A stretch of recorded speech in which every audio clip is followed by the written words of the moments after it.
তাই ওদিকটা দেখ কি সুন্দর লাগছে ওয়েদারটা, ভালোই লাগছে বেশ, ওয়েদারটা খুব ভালো।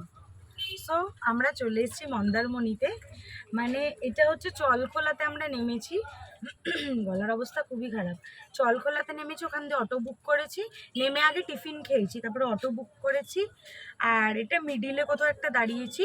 অটো দাদা যে আছে ওই দাদা সৌরভকে আর দাদাকে মাছ কিনতে ওই দিকে নিয়ে গেছে, মাছ কিনতে, ঠিক ওই দিকে গেছে ওরা মাছ কিনতে।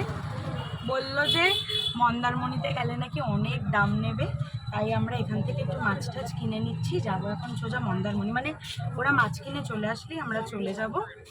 তো আমি, দিদি আর ভাই এখন অটোতে বসে রয়েছে। এই যে ভাই, কেমন লাগছে? ভালো লাগছে? মজা পাচ্ছিস? পরীক্ষার টেনশন করছিস? দিদি কেমন লাগছে? এখনো টেনশন আছে। হ্যাঁ এটা তো আছে। কেমন লাগছে দিদি? খুব ভালো। আরে পরীক্ষার টেনশন কেন করছিস? হ্যাঁ এত টেনশন করিস না। কি আছে? আর সব থেকে ওয়েদারটা বেশ ভালো পেয়েছি বল দিদি। দারুণ। পুরো বাড়ি থেকে বেরিয়েছি, উবেরে বাড়ি থেকে বেরোনোর পর থেকেই বৃষ্টি, মানে উবেরে উঠেছি, ওই যে বৃষ্টি, পুরো কন্টিনিউ বৃষ্টি। এই এখন হচ্ছে এই যে ওয়েদার, দারুণ লাগছে কিন্তু ওয়েদারটা। আর এইদিকে চলে গেলে মন্দারমণি।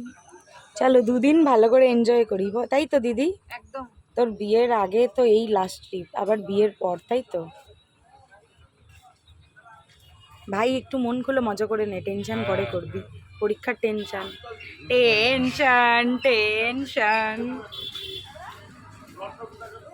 ভালো লাগছে। Tata tata.